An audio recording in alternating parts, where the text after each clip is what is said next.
On today's episode of Let's Talk FGO, Saber Wars has a rerun, and there's going to be a stream about Lostbelt 1, I guess. That's really it. There's not really a lot going on. It's going to happen.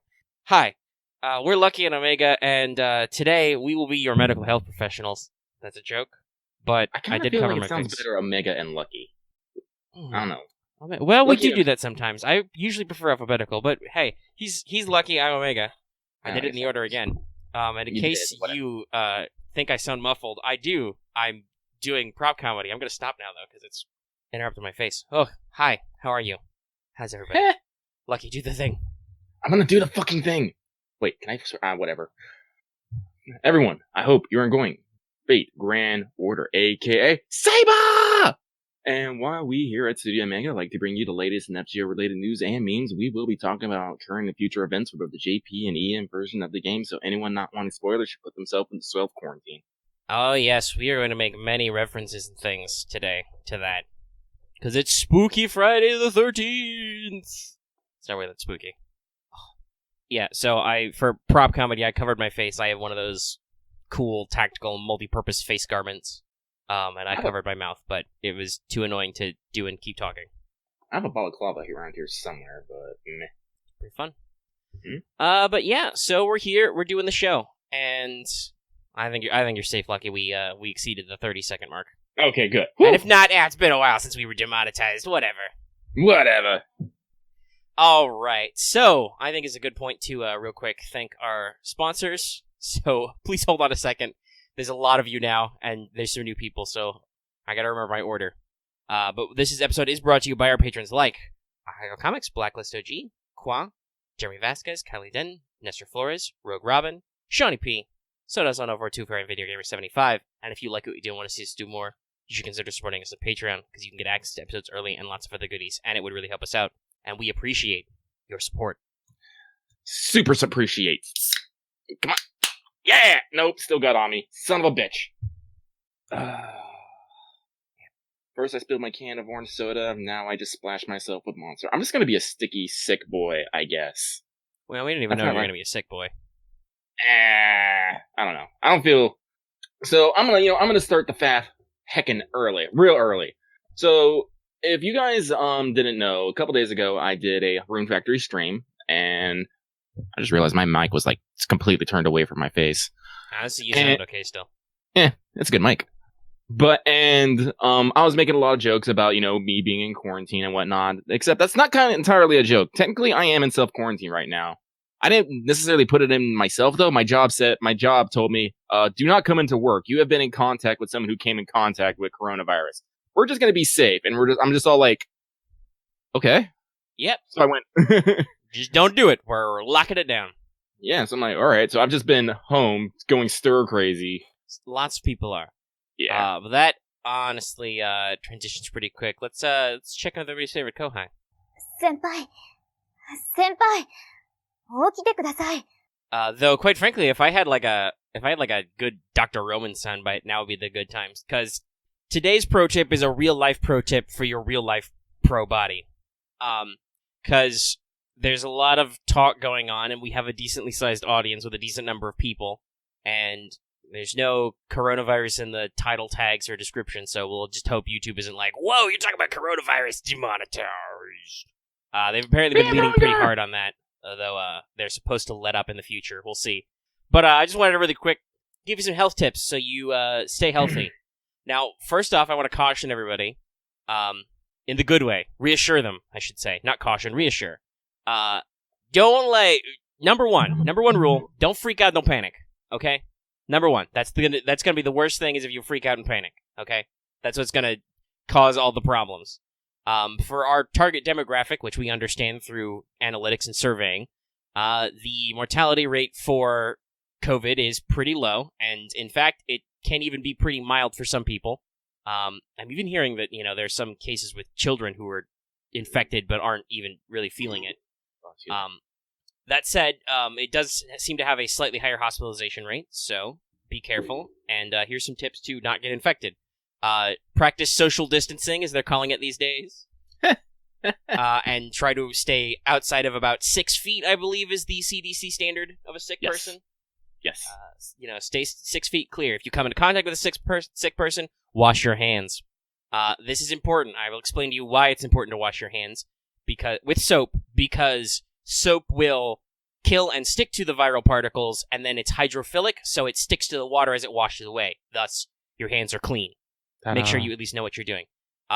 Don't touch your face and mouth and stuff unless you've washed your hands. You can use hand sanitizer if it is 60% alcohol or better, but you still need to wash your hands because all the alcohol does is make the viral particles inert. It doesn't actually remove them from your hands like a water wash does, so you still need to rinse off. You gotta remember, most hand sanitizers are pegged as antibacterial, not antiviral. Yes, and like I said, you gotta make sure the proof is high enough. It has to be enough alcohol. I'm sorry, I just saw this tweet. I think this is relevant to you.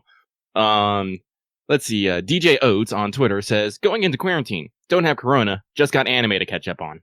And I'm like, nope, that's fair. Yeah, that's fair. So that's the other thing is if you the normal just don't touch your face, whatever. Well, I should say first, we've talked about this before. You can get a type of mask that will actually work. It has to be a respirator. I believe they're typically called N95 respirators. They're for construction and other stuff. That actually has a filter which prevents the particles from intruding. But that's a little out of your way, so it's better to just wash your hands and stuff. If you are sick, or if you think you're sick, please, for the love of God, do actually practice self-quarantine. That's like, unless the government is going to physically quarantine everybody, that's pretty much the only thing you can do to not infect more people. Like, if you need to get stuff, get it delivered. If you have to go out, buy one of those shitty paper masks to keep all your sickness to yourself, and try not to linger in crowded areas, I guess. Yeah. And just, in general, keep that. And what you want to keep in mind is whether or not you are quarantining to keep yourself safe or to keep other people safe. Make sure you're prepared. There's a little bit of run on supplies, but do make sure you've got enough so that you don't have to go out for a couple of weeks while, your school is shut down, as I know a lot of people are college age in our community and are dealing with extra long spring breaks or canceled or online-ified classes. So, make sure you have stuff to do, which, hey, phone games are great for that. I just want to know who bought all the fucking toilet paper. I don't know why. I think that's a possible severe symptom of corona is diarrhea, which is why it's become like a thing. I don't know though. It's just it seems like a really weird thing for people to fixate on. Like the hand sanitizer at least makes sense, even if some of those brands aren't as effective. I don't know. It's just a thing that took off. Also, though, that's another point. This is circle back to the don't panic. We'll end on the final point. Don't be an asshole. Like whether you're sick or you're well, don't be an asshole. It's it's fine, and don't be overly concerned if you are a member of our audience and you are a person of decent health. If you want to stay healthy, drink lots of water, take your vitamins. I should take my vitamins, actually. Yeah, I took some vitamins after dinner because I need to be better about that. I'm just thinking to myself, I'm like, I need to be better at what. Not that though my town is technically not a tourist trap, but it is a touristy spot, and there's a lot of old people here. So me getting sick is not entirely out of the question because it could pass to somebody I'm related to and get into the house. But I'm just thinking to myself, man, I need to wash my hands more. I need to be better with my vitamins, just in general. And that's our pro tip for the day: how to not die. Yeah. Actually, I have seen some pretty. I think I was talking about it earlier. I found some pretty tactical fucking reusable face masks. I still think I want it. I still don't know if I'm going to SakuraCon or not though. But what was that, Omega? I said sorry. I was taking off my thing because my neck got hot. I said that there's a lot of different PPE solutions out there, personal protective. Yeah. But like I said, only some of which work. So, if you're gonna go the whole 9 yards and put on the surgical gloves and the mask, make sure you got the right shit. Otherwise, you're just an asshole. Make sure you're actually protected. Also, if Devilish is correct, there was a dumb rumor that toilet paper and masks use the same paper stock. That's double dumb because paper masks don't do anything. They're for people who are already sick, so they don't get goo particles on you. They just trap it in the mask. And also, there's another reason why I'm not leaning hard on the mask thing, because while there are masks that work, they're respirators, so it makes it harder for you to breathe, which means you're more likely to be adjusting it, and which means you touch your fucking face and you die. Because the mask does, well, you don't die, but you know what I mean. I think we said this last week, but the state of Texas had the greatest reminder. which was, wash your hands like you've just cut the jalapenos and you need to swap a contact. Like, I need to retweet this. Damn you, Omega. Treat your hands like you have just eaten spicy hot wings at all times. And if you ever accidentally touched your eyes or your nose or something after you've eaten spicy hot wings, you know. In fact, just eat more spicy hot wings. That'll probably help. Yeah. There's also, I don't know if it's true, but there's also a lot of images and, like, text blobs circulating the internet that apparently masturbation is good for your immune system. So, I don't know. Well, I can, as someone who enjoys all things lewd, there are health benefits to masturbation, but I don't know if it will actually boost your immune system. It does improve I don't circulation know if and is a de-stressing factor. It does release chemicals in your brain, but I don't know if that can be linked to a boosted immune system. Yeah, I don't know if that actually is directly related to your making your immune system tick up. Yeah, I could see it doing that. Yeah. Technically, generally, if you're a gentleman and you want a good prostate, you need to do something regularly that's better for your general health in that area. But yeah, I don't know if that part's true. Do your Kegel exercises. But yeah, now that we have completely lost the audience and gotten demonetized 10 minutes in, why don't we move on to the show? All right, sure. Yeah, we can actually talk about, Fate Grand Order, the whole thing. Well, weird you can about. for this first bit, because I didn't do it. I didn't do nothing. All right. I did my master missions, which is great, but that didn't give me enough of anything to actually level anybody decently. Well, actually, I do have all the world's evil, too, now I think about it. So, we're going to move right into Records from the Throne, our regular achievement topic.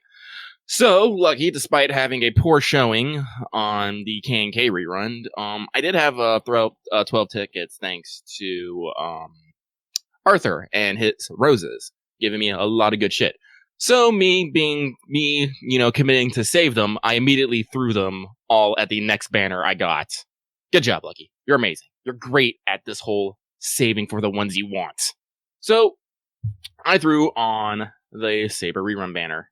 Because this was something that I realized real quick. Since it's all sabers, there's a chance for me to get Bedivere. And I'm like, I only have an MP2 Bedivere. I'm all like, So I threw 12 tickets for Bedivere. And I did get one Bedivere. And I was all like, yeah! I also got MP2 MHX and MP2 Saberlot. And I was like, why? Because, as I said, my rolls haven't been, spectacular, recently. So I'm kind of afraid that I have just, spent all my luck again. I'm just like, no! I was also trying to get the SSR, Craft Essence, the, Ku and Skahawk one. But that didn't come, so I still don't have one of those, so I cry. But you will notice that in my records here, I don't have anything stating about, leveling servants or whatnot. And this is kind of all the world evil. Kind of not. But I actually had to stop farming embers and whatnot, because I think I have Shiki up to, Void Shiki, excuse me, up to 74, and I ran out of QP. I had less than 200k QP, and I'm just all like, I can't even right now. This is just commence floor Lucky and just consider everything you've done in your life and how broke you are in a fucking phone game that you literally spent thousands of dollars on. That bugs me. That bugs me a little bit. I'm gonna say, it's like, I spend real world money on this game. Why am I running out of in-game money? Well, I mean, on the one hand, I'm glad on a moral level you can't get QP with money. On the other hand, it is true you don't get QP for your money. Oh well. Honestly, oh god, that's actually kind of a terrifying thought if you could actually exchange quartz for QP. Yeah, or if you could just hand in your wallet for your credit card for QP. Oh my god, that'd be terrifying. No, there's already rainbow apples if you need more AP. Yeah. I guess that's the solution, is just turn quartz into AP, farm more doors. Yeah. Well, that's just more steps, though. It's true. I think those are healthy steps, though, because yeah, they are. This game already makes enough fuck you money. I don't think it needs to hit you up with a credit card dispenser next to the QP mission. Ching. So yeah, honestly, I was planning. I swear on my phone, I was planning on getting Void, Arturia, Vanilla, and MHX done by this time. And then I'm just all like, I don't want to have to literally alternate farming embers indoors. That will literally take me twice as line. Yes, twice as line. I'm sticking with it. Listen, it's rough. Listen, several new people have jumped into the Arknights boat, and Omega's entering Arknights. Everybody drink. But there's a lot of people going back and forth because that's a game that has the same problem because LMD and EXPs are in completely separate zones. So it's like, oh hey, I've got all my money finally. I have no XPs. Yay! I've got a lot of XPs. I've spent them all, and now I have no money. It's like this is a. Now, luckily, is there a QP exchange? A what? There probably is. I know there's QP in the ladder. There's QP in the ladder. Some. Yeah, I'm wondering if there's an exchange.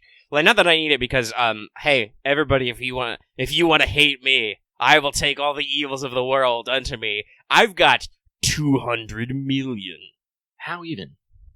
Actually, I think it's 211 million right now. It's because I don't have any goddamn servants. Well, that's not true. I have plenty, but I have my library is way less complete than yours, Mr. Sea Creature.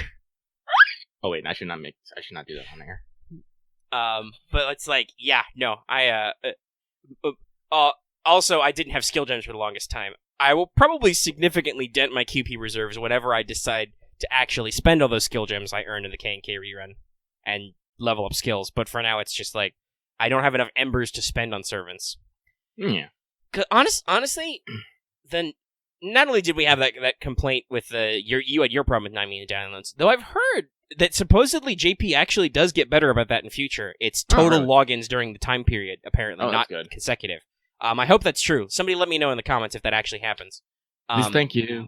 But, because obviously that, as we discussed, that's way better. But that, because that campaign also dovetailed into the K&K rerun, and I feel like there wasn't enough time to actually take advantage of like half AP and stuff. Was there even half AP dailies? I don't think there was. I know there was double suck. There was double suck, and there was half AP rank ups and interludes. Yeah, they didn't even do. So I'm like, I don't know. We haven't had a good give me fuckloads of EXP, and we still won't because CBC was fucking nothing. No offense. It gets better in a couple of years. There'll be real events, real boy events. Real boy events with real boy Odysseus. He is my favoritist. He's so cool and dreamy. But like, I don't know. Our next event is probably going to be Lostbelt 1. So it's like, I'm like, there's not really any great EXP opportunities. So just throwing down my daily AP doesn't really get you a soup. We've talked about this before. You need a fuck ton of AP for high level servants. Like, my Raikou is going to be stuck at 80 for a while just because it's real expensive to feed that. Yeah, those are all gone, Devilish. They're gone. That was months and months ago. They disappeared. Here's the thing.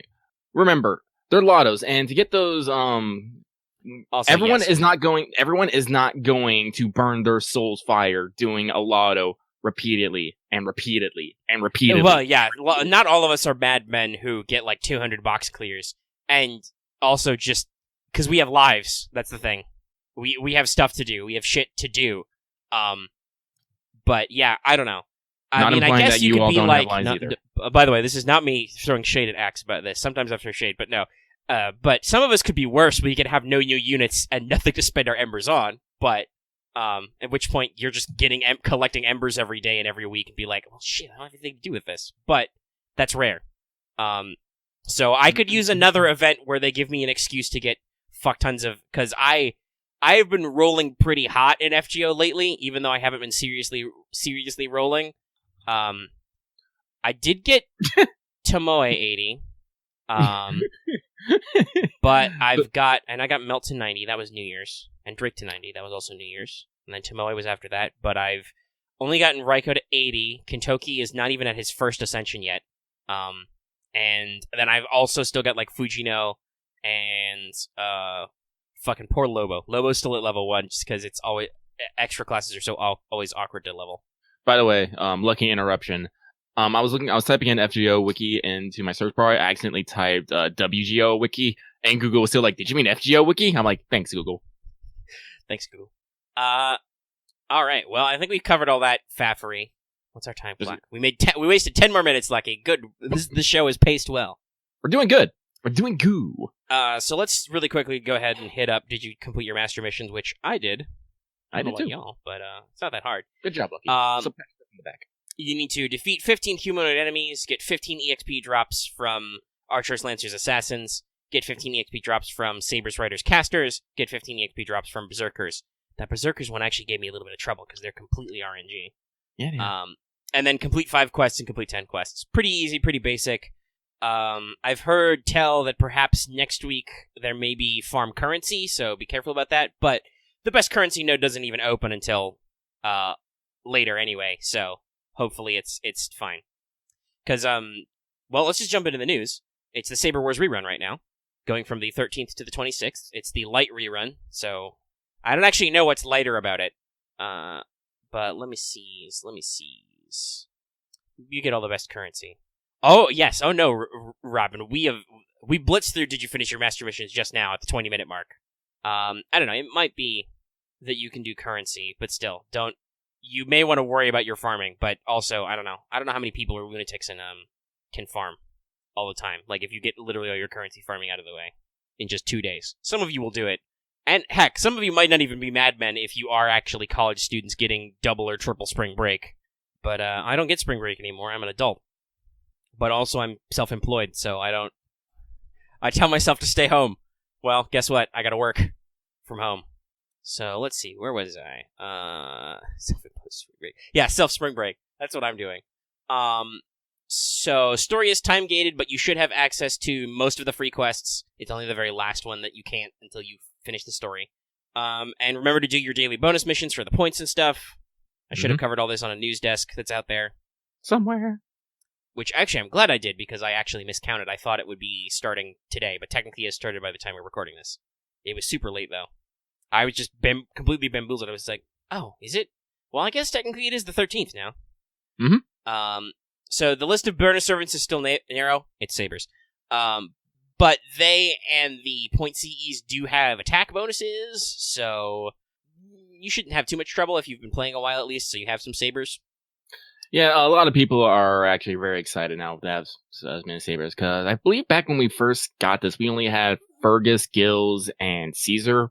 Yes, those were our only silvers, which they've only added Bedivere since then. But yeah, but there's been a lot of gold sabers who are added to the mix, both limited and permanents of 5 and 4 star variety. So most people should have some of those. The real kicker also was just the biggest bonus servants were Nero and Saber Alter. That's what fucked me over last time, because they're story locked, which makes them honestly harder to get. But we've had many free 4-star tickets since then, so ta-da! Hopefully you've got one of them, because they're both really good. I have both of them. Yeah. I'm pretty good. And also I've actually invested in my Saber Lily. She's max level and stuff.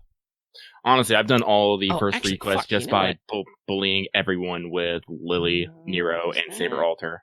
Is that in Chaldea Gate? I've forgotten I haven't done her rank up yet. I should do that real quick. Improve my support setup. Though it was funny because you mentioned wanting the CE earlier. I'm going to warn everybody, if you want a cool support setup out of Omega, you're not going to get it. I have a grand total of 3 CEs. I have the 3-star, which I'm pretty sure the game gives you for free at some point. Or maybe I just got lucky in the FP gacha. And I have max limit rigged versions of the points ladder CEs. So, I have a decent Lily and I have a decent Saber Alter. And that's, do you want my really cool Ishtar? She's there, but there's not going to be a lot of bonus on that. As I said, my CE support ain't probably going to get set up until I get some of the points ladders. Because I'm just throwing a bunch of Saber faces in my slots and being all like, heck, I don't give a fuck. Let's see, where was I? The banner. MHX banner returns, and there's a rotation for Mordred, Altera, Artori in the middle, and the banner CEs. That's a really crappy rate up, because all 3 of those are the permanent SSR Sabers, and have been for a while. Saber Lily does get her rank up, which I'm about to do. It will improve her NP. That's good. And get her bitches. You've also got a challenge quest at the end for a lore. Also, I should bring up this point now, too. It actually came to my attention. I'm sorry, this is my bad, audience. That I actually thought I had at some point done a wanted MHX, because she had a couple of bonus rate-ups in there over the last couple of years. And there's nearly 50 wanteds. There's a lot of them. But no, I double-checked today, and I actually haven't. So I will probably get to that next week sometime and cover that, because she's had a couple strengthenings and stuff, and we can do that if you guys want me to, because she's not brand new. So sometimes we skip older servants if there's no interest. Like, I haven't done a Wanted Amakusa, I don't think, just because I haven't had time, and it's not going to be a super premiere video. If you guys want me to do Wanted MHX, let me know. Let me know in the comments, and then if it actually comes out, you need to actually motherfucking watch it, okay? Not as bad as some of the earlier ones, which were obviously earlier when we had less viewers, but, like, I've done a couple of these extra bonus special wanteds that are not necessarily the most primo to do for SEO and stuff, which is search engine optimization, in case you don't know, like things that people will search for and click on. But I've done a couple of bonus stuff like Lip, Fujino, whatever, that some people were super excited for, but those have not carried over into the numbers at all. They are very middling, if low-performing videos compared to some other stuff. Which, if you guys are curious, I can tell you what the best wanteds are, since we're faffing. It's, Abby did the best. Kiara is now second place. I think that's because there was a decent amount of rewatches because her banner came back up. First Hassan is number 3, and just below him is MHX Alter, which maybe means that an MHX would do goo, but also she's not as rare as MHXA. And then it's, that's the 4th slot. Then 5 and 6 at pretty close is Dantes and Jean.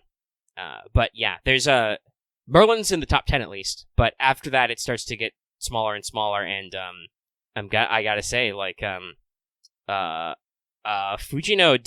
hasn't even beaten Semiramis or Sherlock Holmes or Enkidu. Okay, like y'all seriously are disappointing me a little. You should watch that about 50 million times more. I could Tyranno King, but I've just had this discussion. Nobody will watch it. They're talking about I could do an Amakusa video. I could, but will anybody pay attention? We'll see. I mean, I do like to turn out videos just in a regular amount. Just, because that's good. We do videos. It's good to do videos that occur. Because that matters. It's just, at times we have to focus on stuff that, between a mix of projects, we have to focus on stuff that people will actually pay attention to. Yeah. Sorry, Lucky was picking his what's the word I want to use? Pieces for the thumbnail. Because I'm not going to wait. I'm going to do it right now. Yeah, that's good. Because Girls Frontline, I can just literally auto this. It's amazing like that. By the way, that's what I'm playing right now because I need a fucking giant fuck-all sniper rifle waifu. Yeah, I finally, it took a while, but my Girls Frontline luck finally kicked in, and I think I said this, did I say this last week, that I got her in just under 600 boxes? I know you mentioned it somewhere. It might not have been online. Everyone take a drink, though. Yes, we did it again. I'm still building my fucking team kit for this, doing a Saber Lily's rank up. That'll work. Let me just slap some C's on these people. It's a rank up. How tough could it be? How hard could it be? That was the moment. Omega realized he just fucked up. By the way, speaking of Girls Frontline, did you stop at Chapter 1 or did you ever finish Chapter 2? I stopped at Chapter 1 just because I focused on other stuff. I should be playing more because I haven't really done any attempts to farm for Python. It's just I've been fairly busy the past couple of days and just haven't got around to it. I did get enough points to get CZ's costume, though. It's crazy. I've gotten 4 limited drops, and 2 of them were lolly machine gun girls. I'm just all like... Yeah. I got a couple of special drops in the event maps. I don't remember which ones. I gotta look. I also got MP7 out of the boxes. Oh, neat. We'll talk about this more maybe in What's Up, because we're hopefully gonna have another big, full, exciting episode. I hope. Okay, so let me see here. So I guess I'll roll on over a little bit here, take on some things. So also going on in... North America, we have Chaldea Broadcasting Volume 7 coming March 26th. We're going to be joined for Minami Tanaka for information on Lostbelt 1 with a retweet campaign for 3 Saint Courts. Yeah. As I said, with this, we're pretty sure that Lostbelt 1 is going to be days, if even, after this. This will be anywhere from, I think, and it starts right now after maintenance, to like coming in the next couple days kind of thing. Like, it's a big deal. I don't actually know if Minami Tanaka will be there personally or if they'll like Skype her in or have like a video from her, but she's done a little message, and they say that she's going to be part of it. So, like, honestly, I don't know because, as I said, Japan and a lot of Japan is super locked down right now. Yeah, and they are canceling a lot of appearances. But also on the other hand, and obviously, Aniplex's studios are on the West Coast. Mm-hmm. On the other hand, she would have to go through airports, I guess. But like, it's probably just going to be a video message or like I said, like a Skype in or something. But still, they're making an effort. That's cool. Oh, Tyranno King, by the way, Girls Frontline is a huge pain in the butt, but it's a pain in the butt with love. If you can deal with the pain. Yeah. Once you actually know what you're doing, which can take a while, it's less a pain in the butt, but it has some growing pains. And unfortunately, the game is not going to get less complex. That I will save until what's up. By the way, Minami Tanaka is the voice of Nidacris, Valkyrie, and Nidacris Assassin. Just so everyone remembers. Well, one of the Valkyries. But yes, I was going to bring that up earlier, but I forgot. Yeah. But yeah. And she is also a major part of basically the JP regular stuff. She's one of the hosts of Chaldea Radio and stuff. So, Fujo loses her mind every time. She's a big part of the community and a really good one for Aniplex to tap to basically plug in a little bit. Because she's really passionate about Fate and stuff also.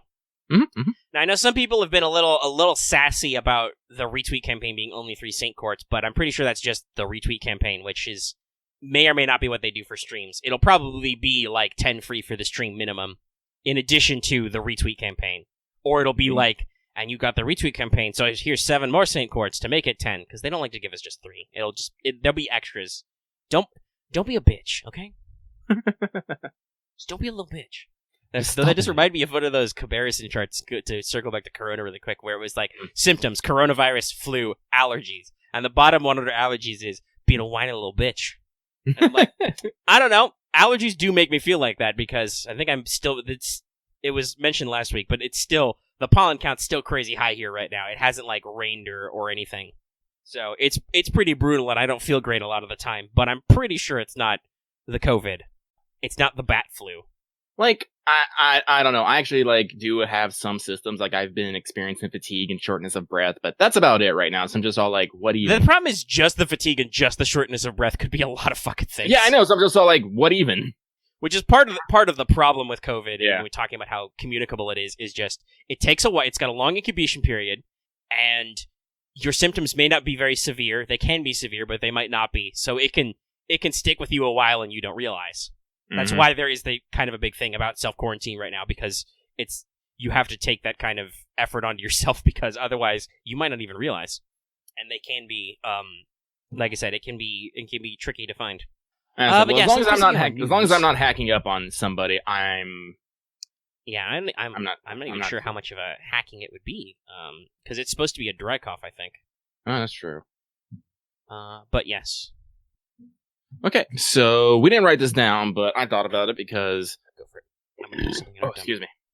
It is important to me, but Fate Stay Night, Heaven's Feel 3 Spring Song has got its premiere announced for North America.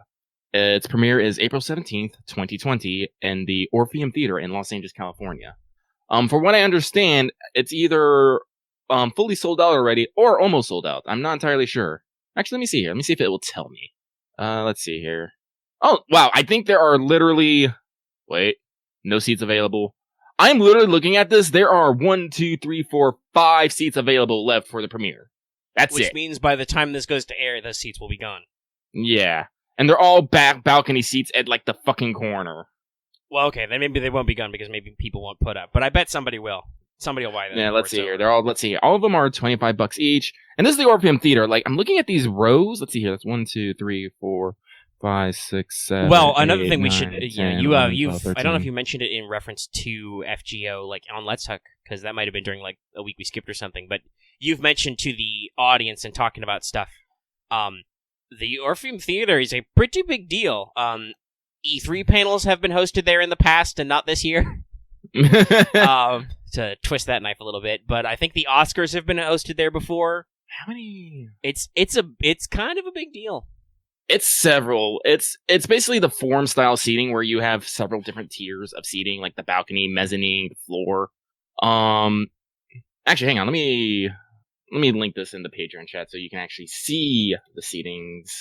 Is this Patreon chat? Yes, that is Patreon chat. Yes, make sure. Yeah, this is the image. Yeah. Yeah. Yeah. Look at all those seats. It's got the amphitheater style. Yeah, it's a fuck ton of seats. And if you can see the images, like look it up.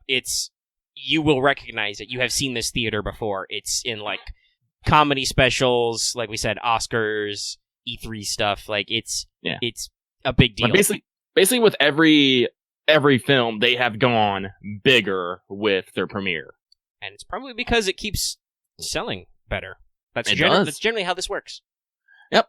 So, as I said, tickets are already sold out, but do not worry, because we also have more news on this. So, first off, though, for people who might not have seen the first two films in theater, Fate Stay Night 1 and 2, Prestige Flower and Lost Butterfly, will have a double feature April 23rd. This is being done through Fathom Events, and it's going to be put through your, local Fathom Event theaters. It's going to be one night only, and it's going to be, I believe, the subbed version, I'm not entirely sure. Probably, that might be easier to pull off licensing-wise. Yes.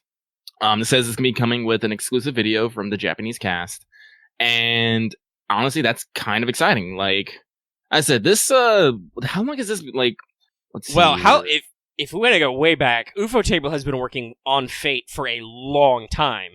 Mm-hmm. They have an immense pedigree with Fate animations from arguably Kara Kyokai's OVAs, which were released in theaters, to Fate Zero and Unlimited Blade Works anime, to now the movie adaptations of Heaven's Feel. So, like, and let's see, this is the third one? They're doing it, what, every year? Every other year? It's been pretty tightly packed. I think it's every year. It's every year, yeah. So, yeah, this is the climax of 3 years running of production time for these guys, which is also probably why Ufotable hasn't been contributing to any of the FGO-related stuff, because they're fucking busy with Heaven's funding, as they like to call it. Mm-hmm. So if you want to maybe see them both in theater, you definitely have a chance. It says at one night only, April 23rd.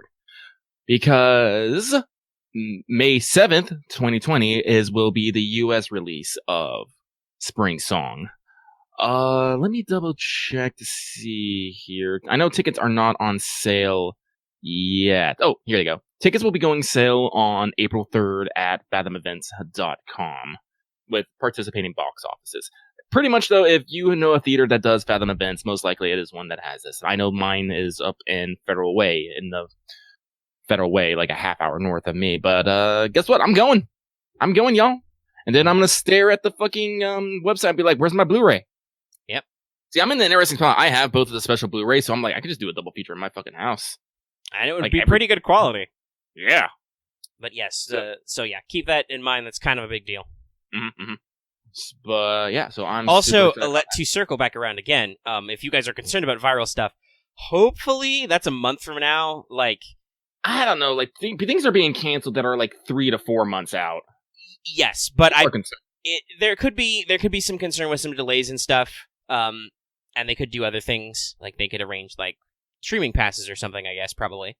But also, hopefully, it's not as much of a concern in a month, because I don't know how long it...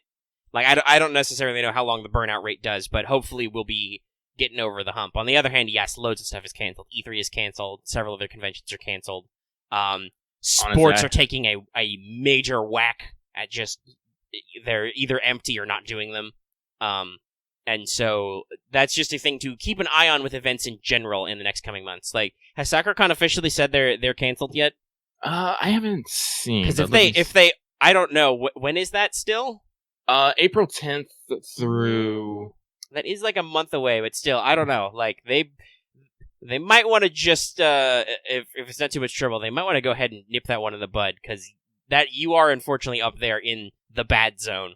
Yeah, no. Not that most of the states isn't about to become the bad zone, but it's already over there. Like, well, like as I said, I live in the Pacific Northwest. We have an international airport here, right? Our first two cases came from someone from, I think it was Korea and Japan. Which isn't even the primary place. That's not the origin point. They'd already passed through those two countries where it's pretty bad. Yeah. So, like... Yeah, unfortunately, if you were planning your dream vacation to Japan in the next couple months, you should probably reschedule it. Just to be safe. Oh, or maybe they won't let you in. I don't know. The Japanese are taking this very seriously, which is why we are seeing a lot of unfortunate cancellations of events and appearances. But still, I'm glad they're working on people's health. Lucky had the galaxy brain thought of E3 canceling due to coronavirus. I was like, nah, they're canceling because no one wants to fucking show up and they need an excuse. Well, okay. I mean, I was gonna say, yeah, I was gonna leave that discussion maybe to what's up, but since you brought it up, no, I'm totally like the joke is totally that Sony and Nintendo and everybody was already skipping, so there was no reason not to cancel E3. Like it wasn't a thing that you need to hold on to. There was just like, well, we're already not gonna have a great show. Let's just cancel it. Cancel the whole thing. Cancel everything. Hashtag. Oh, well, that's the famous meme of from, is it Virus Inc. or Pandemic or whatever, where there's like, Mr. President of Madagascar, a man in Brazil coughed, and the president is like, shut down everything. Because that's one of those infection games where the moment something happens, Madagascar is always that country who's fucking like, nope, close it, shut it down, shut it, close it, kill it. Okay. That's enough disease faff for that. We don't really have any free talk today. Well, let's see. Because we're not really. Well, we can't be super deep in the event. You can only do a couple of quests and then free quests. Well, I'm like, as someone who has completed this event, like again, like with K&K, I don't feel any particular drive to complete I'll this do event. it because there's Saint Courts in it, and because listen, I'm rolling. I'm rolling on Anastasia 1. I'm going there. I've got a lot of tickets, and then I'll spend some courts, and we'll see what happens. Because there's going to be an angry cat and an ice lady, and like I spent my tickets. I did not spend my courts, even though I don't have a lot of courts. I gotta be honest. Even though you get the 3 stars that eventually show up in the big banner, I've gotten none of my Hozoins on FP. I think, even though he is free to play now. So like. I won't mind Avikabaron either. I believe he's on that first rate up. Mm-hmm. He's brand new. So yeah, I'm ready to rock and roll, and I am enjoying 3 quartz frags per week per Mr. Mission. I got so many quartz frag. I have like 50. I'm always like, I've never had this much at one point. No, they stack up with 3. They stack up pretty fast. And is that I'm using the high brain sprat. If I don't transfer them over, I won't spend them. You won't spend them accidentally. Yeah. Yeah. Honestly, that's a. We'll do a pro tip inside the episode. That's actually a good tip if you have a spending problem as far as Saint Quartz goes. I don't know about the rest of your habits. Lucky may want to say he has a spending problem in general. I do. But if you don't trust yourself not to do like YOLO rolls or whatever, just don't convert your fragments. Just forget your fragments exist for a short while. I've trained myself real good at not rolling unless I need to roll, at least on FGO. I may have thrown a super cash roll at Arknights last night and got Hoshi on the Exo Siege banner. Thanks, Arknights. Dude, Arknights is like the knife made of sugar. It's like, here's something nice when you don't want it. And just like, oh, it's so sweet, but also you stabbed me. So like, fun fact with FGO. Fun fact with Arknights. I said I'm still playing. I'm not really doing much on it, but. So, like, whenever I just get enough to make a throw, I was throwing at Chin, I was like, I want Dragon Lady. I got a 6-star. It was fucking Ifrit to get them all like, why? This seems to be a common theme. Lots of people have the wrong luck problem. It's probably because, well, I don't know what their rate-up stats are, but Arknights does have a very robust pity system where you will eventually get some kind of 6-star. It's just, I don't know how, because God knows what the actual percentages are, because that's the thing we talked about with SSR rolling, where it's like, somebody asked me to do some math, I think a week or 2 ago, about what's the odds of rolling an SSR in so many pulls. Which I think the easiest way to get a rough calculation is to do the Bernoulli thing and calculate your odds of not getting one. Because that's easier to just multiply the chance that you won't get one for so many trials. But it's 1% general flat for an SSR, and if it's a single SSR rate up, it's 0.7%. So that's 7 in 1,000 tries? Is that how that works? Or am I missing a decimal? Neither of us is real good at math. But boom, thumbnail. It can be a quite small chance that, like, so when you get a spooky rate up, like, that's a big deal in FGO because that's the odds of that happening are very, very small. but I don't know if that carries over to other games. Heck, I don't even know how, like, talking about other games, we'll just mention them all out of the way. Like, I don't actually know how, like, I know how Girls Frontline kind of picks, because it's related to what parts you put in, but I don't know how Azure Lane picks what your rate is. Just like, sometimes the cubes are goo, and sometimes they no goo. No goo cubes. Yeah. Like that's the thing though. I think with like sometimes FGO is generous to me, but other times FGO doesn't. When FGO is not generous to me, it doesn't give me anything. It just kicks me while I'm down. Like FGO just beats me up, takes my wallet, and leaves me on the street. Like I said, Arknights has this bad habit so far of just stealing my precious originals and just like handing me something. And I'm like, this isn't what I ordered, but it's nice, so I can't be mad. It's like, I order a fucking pizza, and they show up with fried chicken. I'm like, well, this isn't what I expected, but I'll eat it. You heard it here first, kids. Omega will eat Hoshi. I could say something about that, but I shan't. Oh, no, I went there already. There's no need to say anything. Yeah, well, yeah, fucking Vesper's on point. It happens. But he's... I'm glad that the Amy mode is getting used. Oh, hey, there's a boner. I haven't seen that in a while. That sounded really weird now in context. No, we have a special emoji from Golden Kamui. It's that guy who wouldn't stop talking about his goddamn boner, which when we did Anime Power Hour, we had a lot of fun with. When that guy showed up, because he just wouldn't shut up about it. But yeah, so that's a very special emote. We put a lot of thought into crafting, and its popularity comes and goes. The horny on main is used a lot these days, along with phrasing. Phrasing is probably what you should have posted, kids. But I also told you I deliberately did a double entendre, so maybe not. Yeah. Hey, well, okay, let's see. Hold on, let me check the clock. We're at 50 minutes. Do you want to talk about Babylonia now? Now that we're 50 minutes in? Yeah, sure. Okay, let's talk about Babylonias. We're talking about this week's episode, by which we mean technically the last one, because this will go to public on Saturday, and a new episode will be out, I believe. We're not taking any more breaks, right? I don't think so. Gosh, I hope not. We've only got like 3 episodes left, so... Or 2 or whatever, I don't know. Is it 21 or 22? 22, I believe. Okay. I think we have this episode and then one more. Yeah. Well, that would be 21. 21.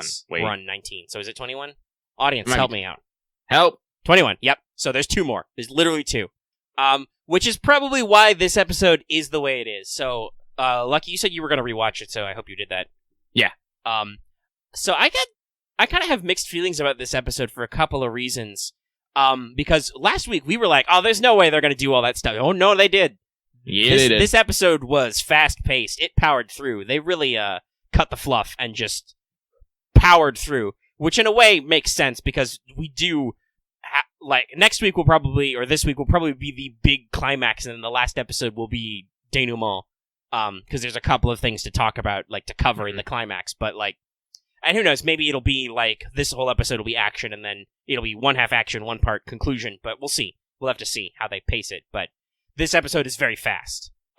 We start off with our cold open, that's the entire of Gorgon, really Anna's return. Which like I said, this kind of starts my mixed feelings. So, good points. 1, anime is way more clear than the game was. It is, fact, Giant Gorgon, but also it is, in fact, totally Anna in the driver's seat. It's very explicit. Yu Asakawa even switches to her Anna voice. That got me, honestly. Yeah, no, it's a good point, and that's the beauty of having the same voice actress do all the characters at different stages, is she can just be like, all right, I'm gonna pitch up now. And another second point, there's very little obvious CG Gorgon. There's a couple shots, but even in other shots, they make sure, even if they're wide-angle shots, to show her in traditional animation. So, honestly, to me, this scene felt like it was more aimed for the emotional payoff. It's more about actually getting the resolution with Anna and her plotline, because, as she says, we didn't before. She didn't really get to say goodbye, so that's nice. At the end, they do throw in a Pandemonium Ketis. They actually do show her NP. But honestly, like I said, to me, that felt really almost fan-servicey in a way, because it's not a super high-detailed animation, and it doesn't really do much. Yes, it's a story justification for how Gorgon breaks Tiamat's wings, but it still seemed like it was just a little bit like, oh no, hey, wait, no, we totally remember Gorgon has an NP. We're going to show it, because this is the episode where everybody does their NP. Because it really honestly, is. I kind of wanted a bit more of a battle.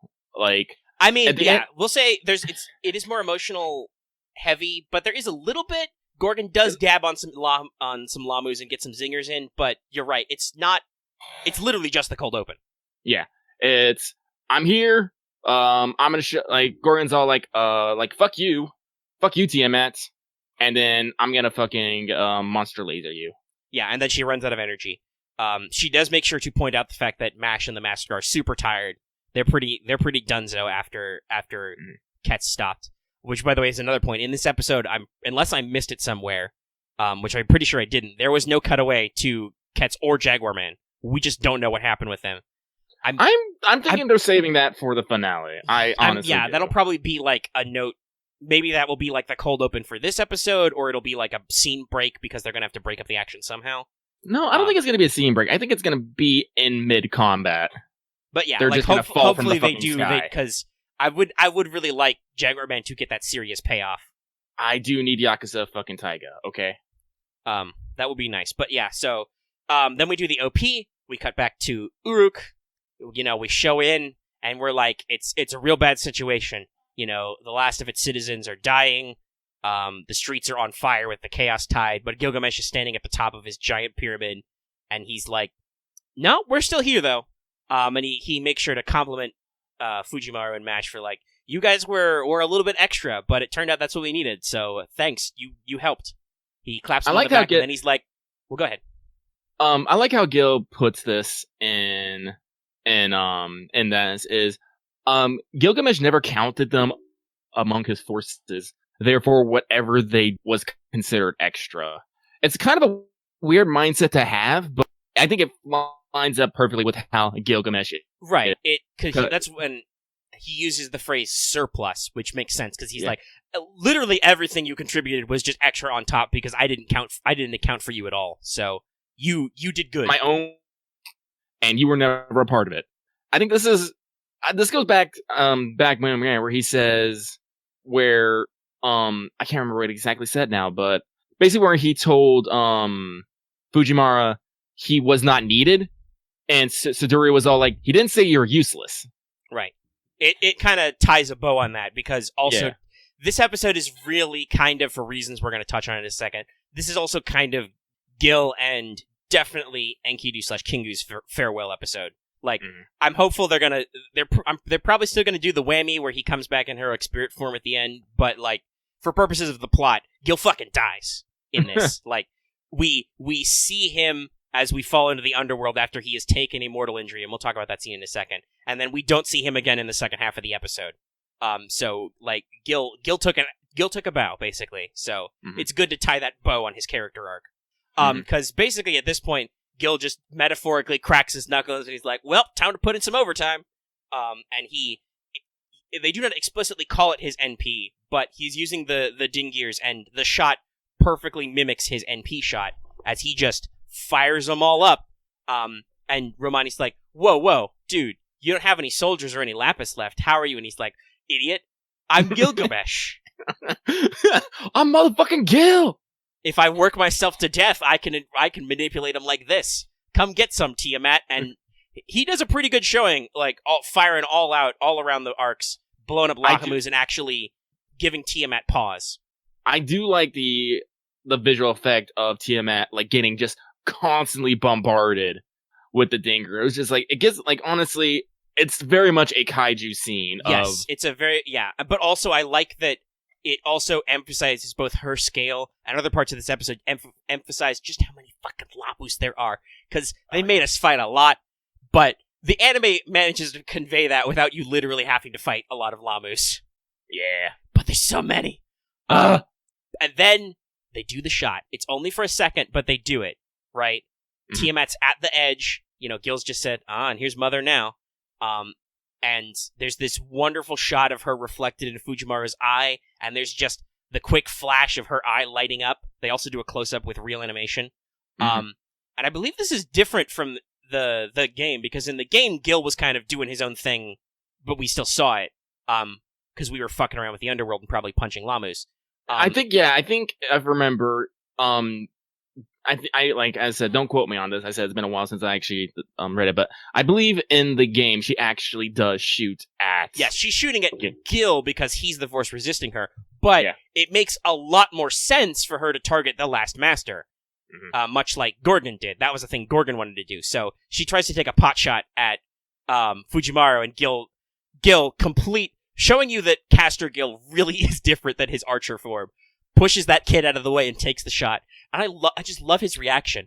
He's not mad. He's not sad. He's just annoyed. He's like, damn it, Tiamat, why'd you aim for him? And then he compliments her. Still, it was a good shot.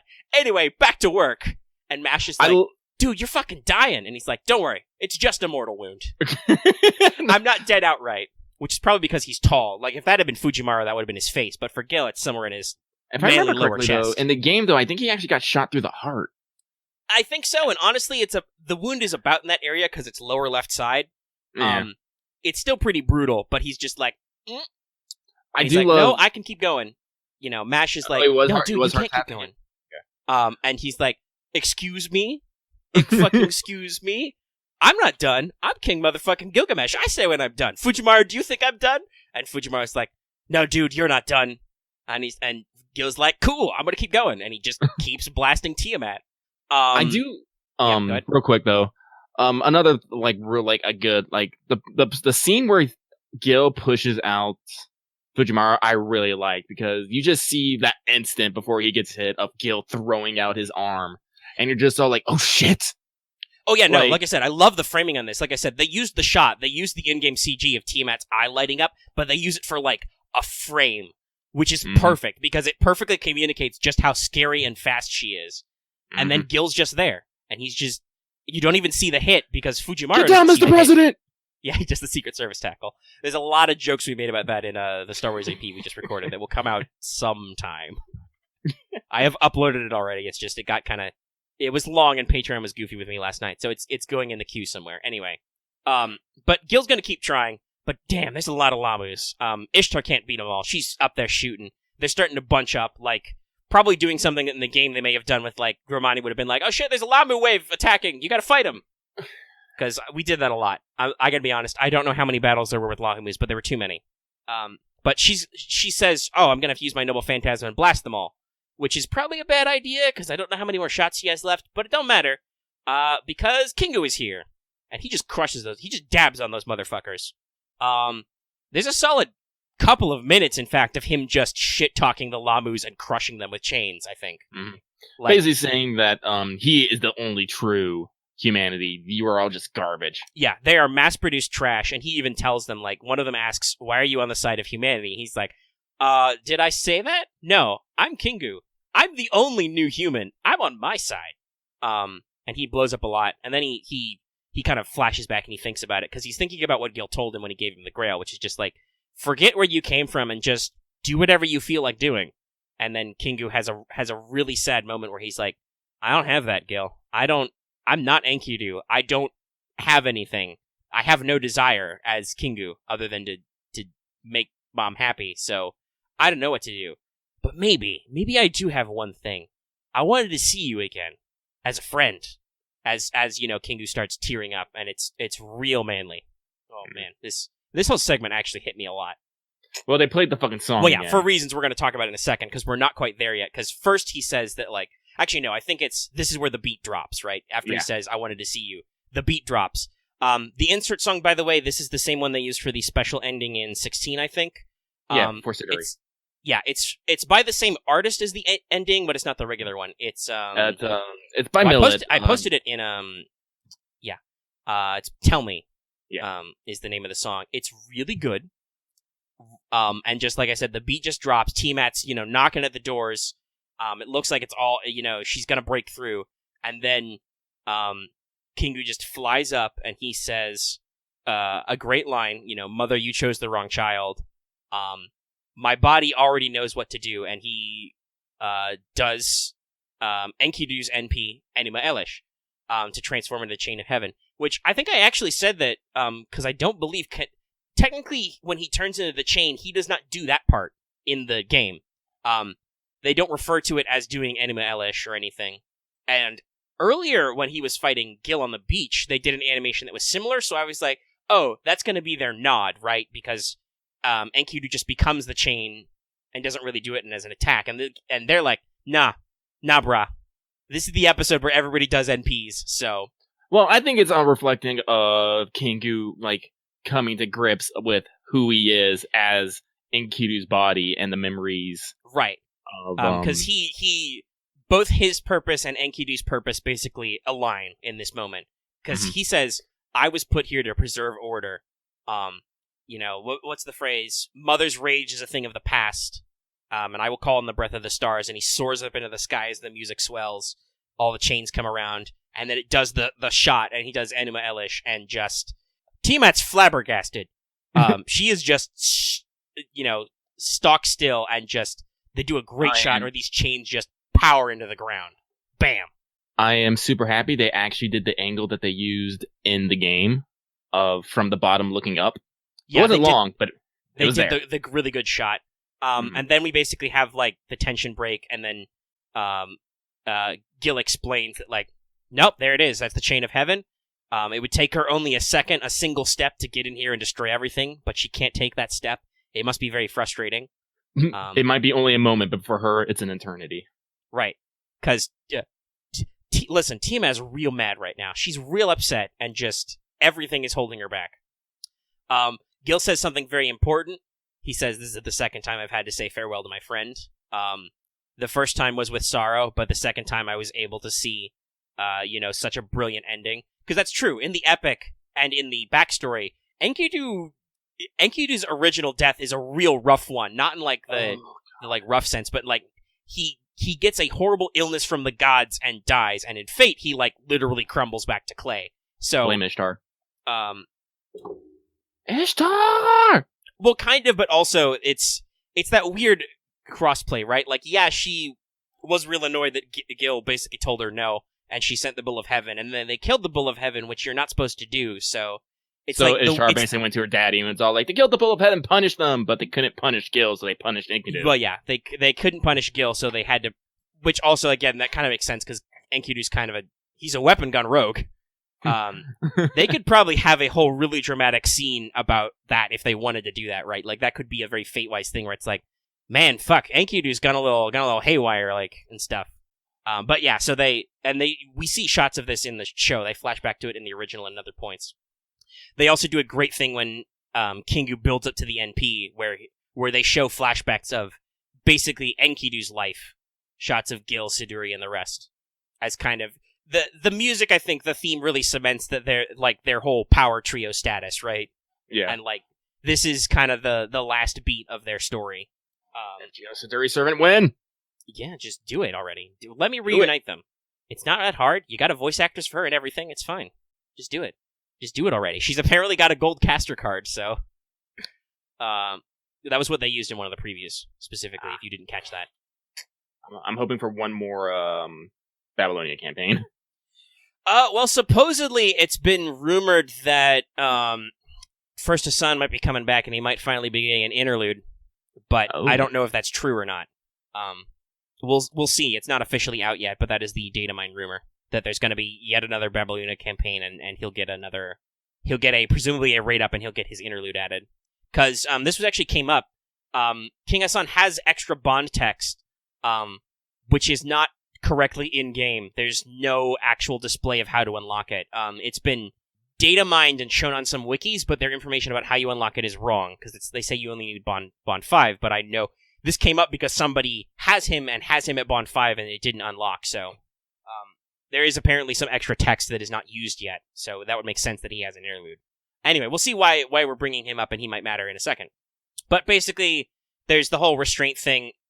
Gil is basically like, ultimately he's like, well, so I'm dying, kind of, and my city is destroyed, but I got to see something cool, so I'm okay. Hey, Fujiwara, you should move this along. Because actually, we forgot to mention it. The moment where Tiamat attacked was where Fujiwara checked with Areshkigal, and she was like, just need a couple more seconds. I do like how Areshkigal is so flustered as she is hurriedly trying to literally move the underworld around. The underworld around with her fucking magic stick, and she's just like, just give me a second. I'm pretty sure she's making a lot of wah, wah, wah, wah, wah, wah noises when no one's looking. God, she's precious. Oh boy, is she precious, especially in this episode. Mm-hmm. Which we're about to get to. But no, they actually, we talked about maybe a Rush will attack from below and stuff. No, they just have Ishtar shoot her NP again because Fujiwara calls up and is like, "Okay, time to do the thing," and she does it again. I think she does some of her more normal chant, but still has a one-liner to drop, and they do a different. It's like not quite as high detail as her first NP, but they still give it a lot of love, and she just blows a big fucking hole, and then as the ziggurat collapses, Fujiwara and Mash fall, and then they just see Gil's kind of smiling face, and they reach out to him, and he, when we get to the underworld, we don't see him, so, like I said, he's basically done. This is his, last moment, was that last stand of Uruk. And also I gotta say, because I know what it means, by the way, what's the animation studio called? It's not, Clover? Yeah, it's Clover Studio. Because they're part of A1. Hey, Clover, if you want to do some, bonus episodes for the Blu-rays or something, can you get me, a 30 to 60 minute Merry Christmas from the Underworld? Okay, thanks. But I also teared up a little at this moment, because I knew what it means, because as they're falling, Aresh taps the ground and goes up to them and gives them the blessings of the Underworld so they don't die. And she plays it super casual in her usual fashion, like, this is a super exception, it's very important, make sure to praise me. And they do, and they have a couple moments, and then she's like, okay, everything's in place, Tiamat's locked down by the security measures as she's, getting super tased on the ground, and she's like, okay, I'm gonna do my big finish, and it sounds like they're building up to her doing her NP. They do the spears, and she's like, yep, my gala spirits are gonna take care of it any second. No, she's not dying. Uh-oh.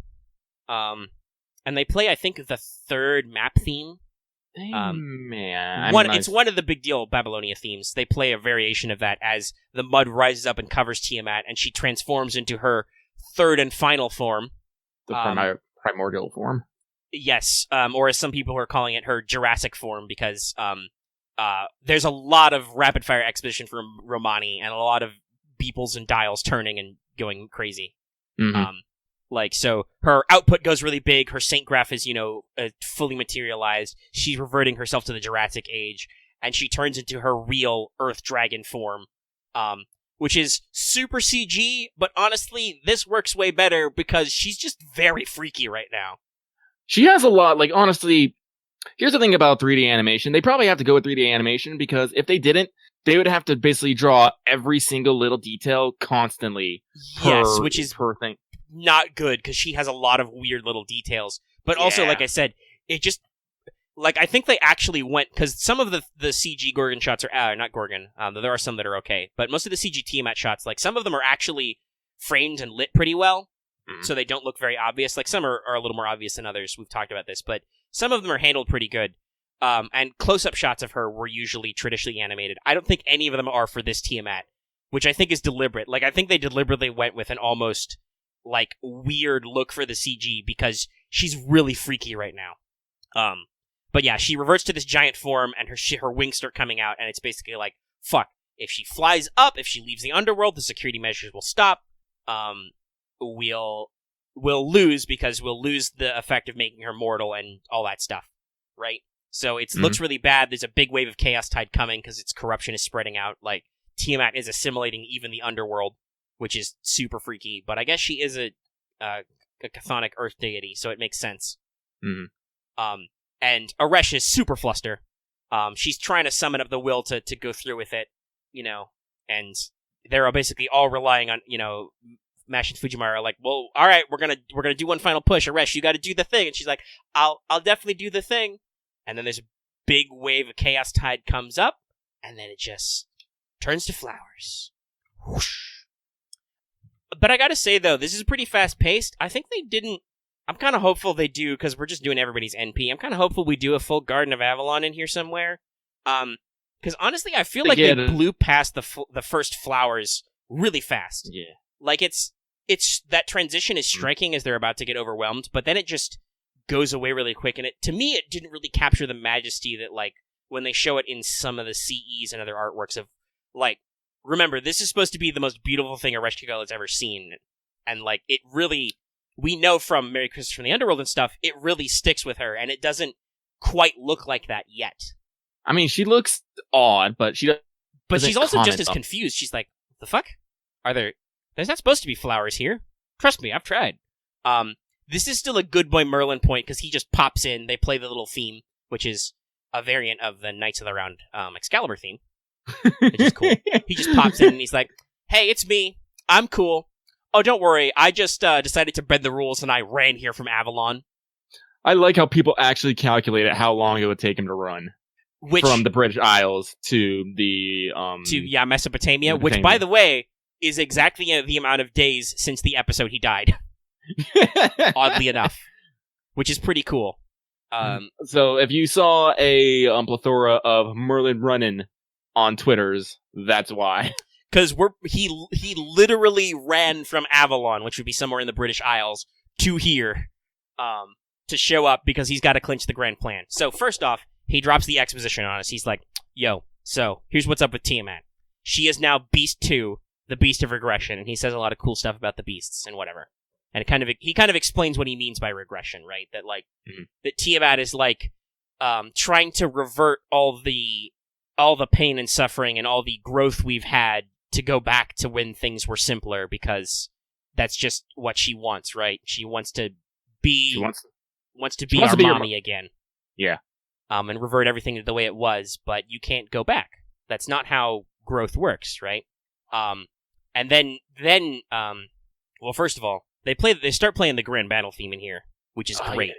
Because Merlin says, "Now listen, you did pretty good, kid. This was weirder. This was the weirdest of all your adventures," which is pretty true. This is the longest and most bullshit adventure Fujiwara has been on. But it's like, I love that Merlin gives the positive reinforcement. Merlin's like, "But listen, you did good. Let me tell you why. Because it wasn't Gilgamesh. It wasn't even the Mage King's Holy Grail. You summoned this guy. Who's this guy? Let me introduce my friend. I'll call him Death. He is one of the instruments of the counterforce designed to fight the beast. In other words, a grand servant. Hey, Primordial Sea, look up there." And there's that fucking old man, but he's got a giant sword, and he starts to say the thing. And you know what's coming, and partway through the speech, it's the old man of the mountain. Joji Osaka gets that reverb effect in there, and he's just like, I don't remember the exact speech. I really should, but I'm bad at it. But it's like, if you want to call yourself the Primordial Mother, heed my name. I am from Shadow I come. I am the first old man of the mountain, Asane Seiba. And he makes sure to smack talk her by saying that everything that begins must end, so everything that lives must die, and in dying find value. Your eternity is not but a slumber, a pause. So he smack talks are pretty good. It is some good smack talk. Oh yeah, because he's ready to go. And that's where we built to the point just where the Grand Battle theme would transition into the the battle loop part, and then we cut to the ending. So, like I said, episode really good moments. The fucking Enkidu or Kingu scene and Enkidu bits, that's a killer, because they play they don't even play the OP, they play a special insert song, but it's still, ow. That's like, ooh, my feels. Gil literally, or at least according to the subs, literally says, "Who the hell do you think I am?" He also, so Gil has just the best lines. There's a lot of Gil in this, and he's going all out. And just, so there's a lot of really good moments, but also, like I said, the pace is lightning fast. I was thinking about it, honestly, I don't think it was necessarily that bad. I guess the thing I think that bugs me the most was just how short Gargan's scene was. Yes, they trimmed a lot of stuff. There's a couple of moments between, because, hey, you said it's been a while since you played this, you might not remember. Tiamat actually says Kingu's name a little bit. She actually tries to talk to him, which the anime skips over entirely. There's no attempt at communication, other than you might theorize that the Lahamu's talking to him. So, that might be, a placeholder, but that was skipped. We completely skipped, Jagarmen and Ketz's brief scene, We really tightened up this sequence to be just Gil shoots a little bit, Gil gets shot, Gil keeps shooting, Kingu flies up, and then we end the back half of the episode is in the underworld. And like, there's good characterization to Ereshkigal here, which is cool and cute, and I love it, but also some of it's not super necessary to move the plot forward to, so I guess it's kind of just a question of, like, they expanded some stuff and didn't expand others, and it's just kind of, it is a little weirdly paced. And there's some stuff I probably, like I said, if this is the limit of Flowers in the Underworld, I'm going to be a little disappointed, because otherwise the anime has been firing on all cylinders, but, like, I mean, they got a whole 20 minutes, so I hope they do something, like, because, again, I'm still wondering, like, how are we actually going to kill Tiamat? Is it just going to be King Hassan? Because he's going to do the thing and make her mortal, and he cuts off one of her wings, but I guess, I don't know. That said, because they're doing a lot in this episode to emphasize that Eresh has to do something.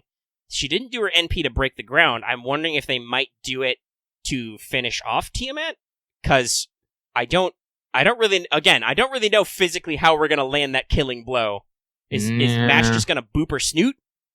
Like, she could do that, but I'm not sure I'd believe that, because Mash is very defense-oriented. Not that she's not strong, it's just, like, what's she going to do, punch her with a castle?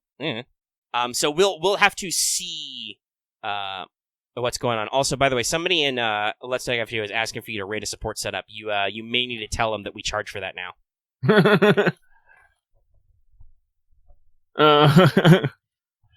Oh, by the way, I wanted to say this about about the last episode, 18. By the way, in case you didn't know this already, that was directed by the guy who was the key animator for the infamous Apocrypha episode, the one with the big fight between Sieg and Karna, in case you didn't know. That's why it's really, really good. That was his debut as a director, not just a lead animator.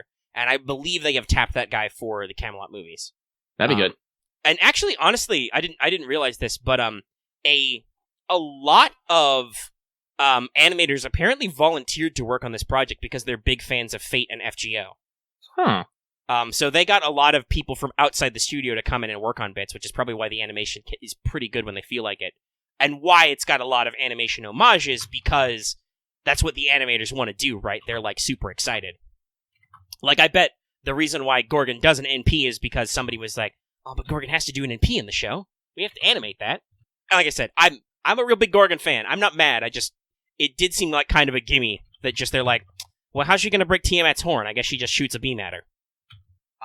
Because, like, seriously, maybe they'll touch it up in, like, a Blu-ray release, but if you compare, like, the animation on that to a fucking Ket's doubling down, or even Ket's doing just the first one, Piedra del Sol, you're like, these are not the same thing. This is not the same level of quality. Mm-hmm. I'm actually doing this for rate support real quick. Even though you said we charge it? Yeah, I said I charge them 1 head pats. Oh, okay. And I got 3 head pat emotes in Oh, you got overcharged. Yeah, I got overcharged. Now I gotta fucking do it. Actually, I'm gonna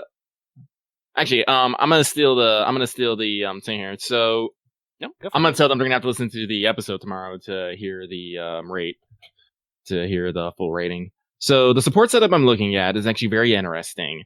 While all the servants are fully leveled, well, actually no, I take that back. They're not all fully leveled. Most of them are, but they have a Vlad at 80 and a Melt at 70.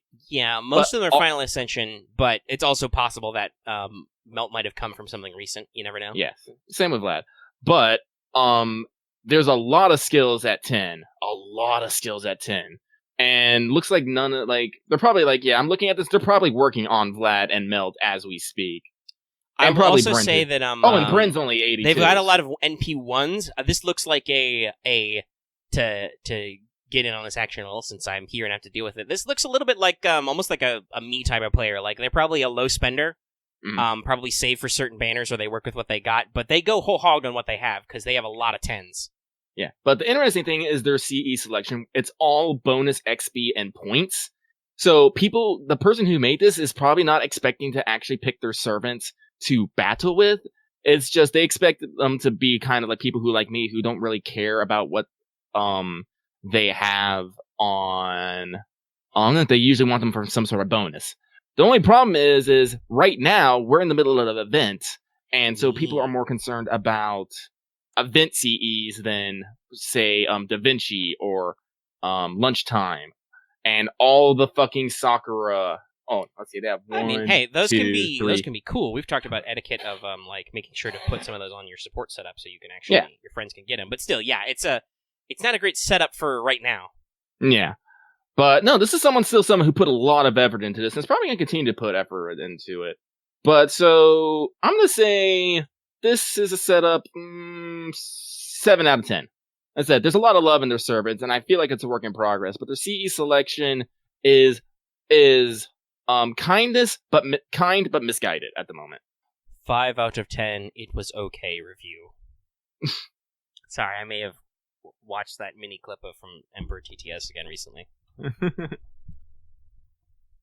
In the past, I was me. I will never stop quoting Rogaldorn.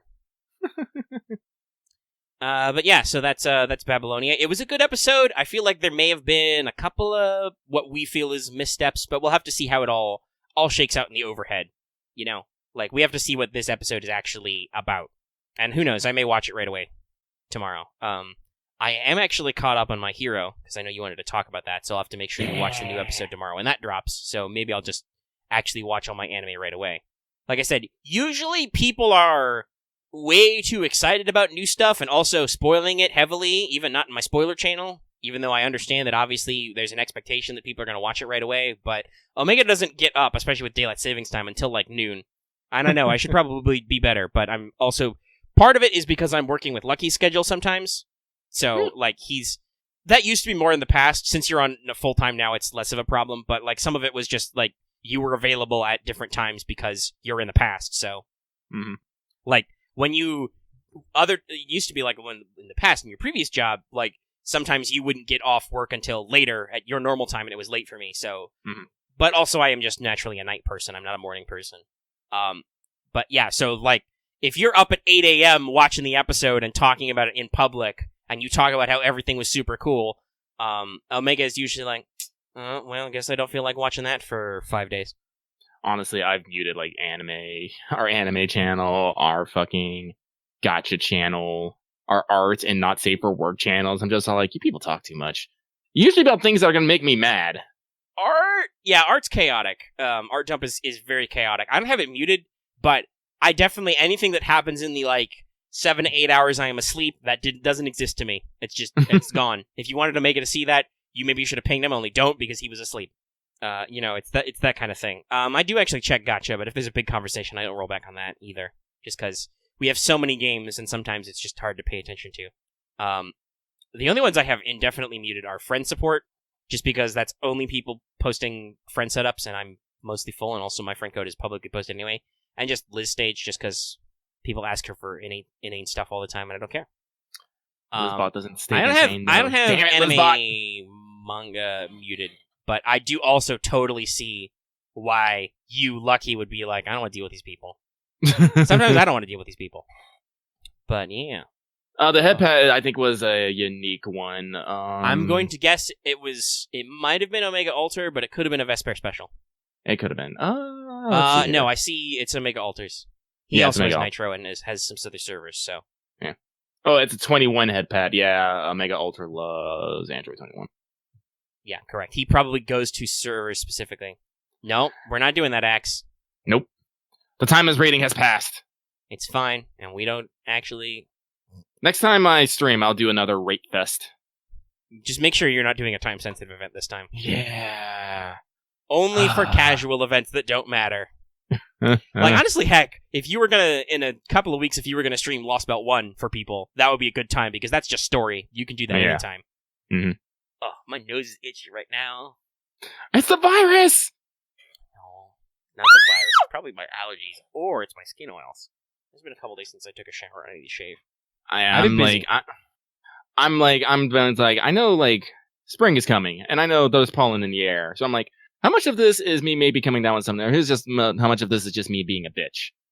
How is it just your crushing allergies? I don't know. Pollen is awful. It is. Where's my pollen-themed villain? There should be more of that, because pollen is literally evil, and there needs to be less of it. Also, I'm surrounded by trees, and I live next to an orange grove. When that citrus blooms, ooh, Actually, Spicy. where is that? Well, real quick, let's see, how long have we been going? Yeah, we're at the hour 30 mark. It's good. It's good, solid. Good, solid episode. Real quick, I'll do a Teach Me Omega Sensei check-in. This might be final, because, like, 12 people, a lot of people have voted, and it's currently a tie. It is currently a tie between, I have to actually do the math if that's enough, if that's all the people who can vote. It might not be, but currently it's a tie between what is a Lostbelt and what is the Age of Gods. So, hey, Lucky, if that tie still exists in a week, what would you vote for? What are the two again? Lostbelt or Age of Gods? Let's go with Age of Gods, because I want to say Lostbelt until we actually have... Okay.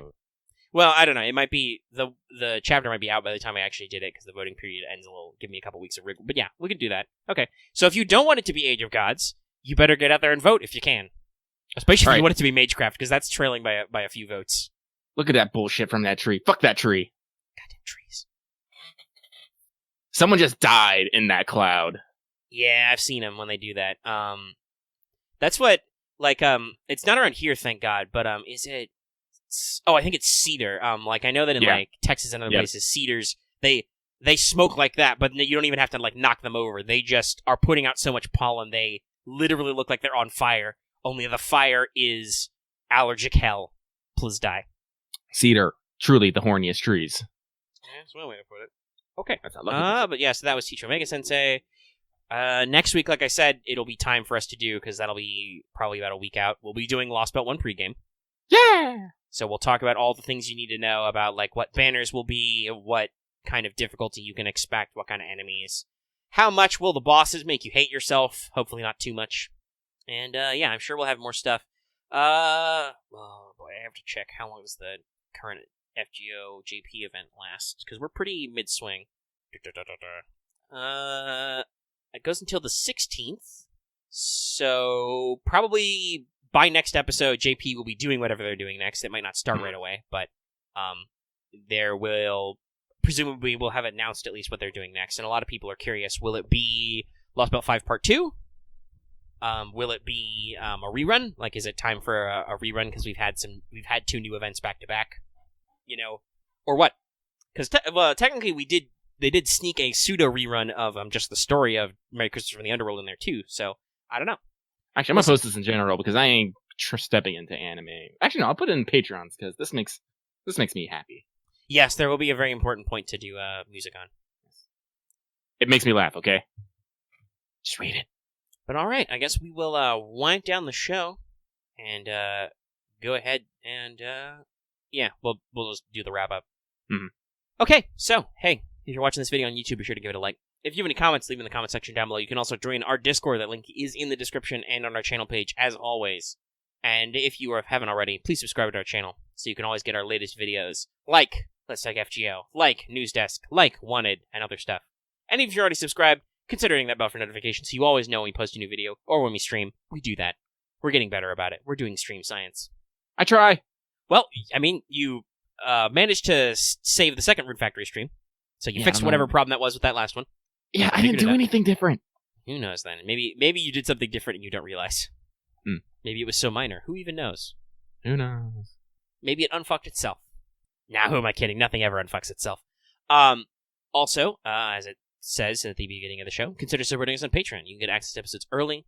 You can get access to episodes in audio format, downloadable, right away as soon as they're done editing, for as little as $1 a month. At higher levels, you can vote in topic polls like Teach Me Omega Sensei, and it actually matters. As well as get other benefits, listen to shows live, get shoutouts, all kinds of stuff, and it really helps us out. And that's the show. We'll be back at you later this week for more What's Up, and we'll be back next week for Let's Talk FGO. Again, let me know if you want wanted anime checks in the comments. So I guess that's bye, everybody. Lucky out. Smoke bomb. Should really be pollen bomb.